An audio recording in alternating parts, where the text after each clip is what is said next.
রাতে বিএনপি চেয়ারপারসনের গুলশান কার্যালয়ে সামরিক বাহিনীর অবসরপ্রাপ্ত কর্মকর্তাদের সাথে মতবিনিময় সভার আয়োজন করা হয়।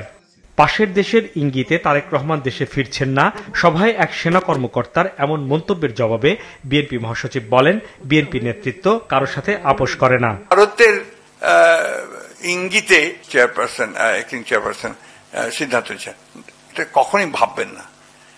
বিএনপি হচ্ছে সেই দল যে সবসময় আধিপত্যবাদের বিরুদ্ধে লড়াই করেছে। বিএনপি হচ্ছে সেই দল যে সবসময় বাংলাদেশের স্বাধীনতার সার্বভৌমত্বের প্রশ্নে কখনো আপোষ করেন। সভায় বিএনপির ভারপ্রাপ্ত চেয়ারম্যান তারেক রহমান বলেন, ডাক্তাররা মানা করলেও শারীরিকভাবে অসুস্থতা নিয়েই মনের জোরে খালেদা জিয়া সামরিক বাহিনীর অনুষ্ঠানে গিয়েছিলেন।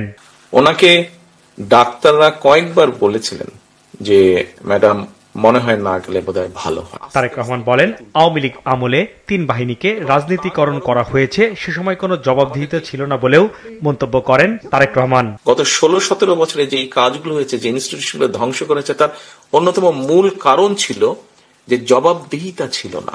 দেশে কোনো জায়গায় কোনো জবাবদিহিতা ছিল না। কাজে আমাদেরকে যে কোনো মূল্যে জবাবদিহিতা পরিস্থিতি ব্যবস্থা অর্থাৎ গণতন্ত্র অবস্থা ফিরিয়ে আনতে হবে যে কোনো মূল্যে আমাদের। এদিকে রাজধানীর খামারবাড়ি কৃষিবিদ ইনস্টিটিউশনে বিএনপি আয়োজিত দেশ গড়ার পরিকল্পনা কর্মসূচির 3য় দিনের বিকেলে তারেক রহমান বলেন, দেশ এগিয়ে নিতে হলে দুর্নীতির লাগাম টানতে হবে।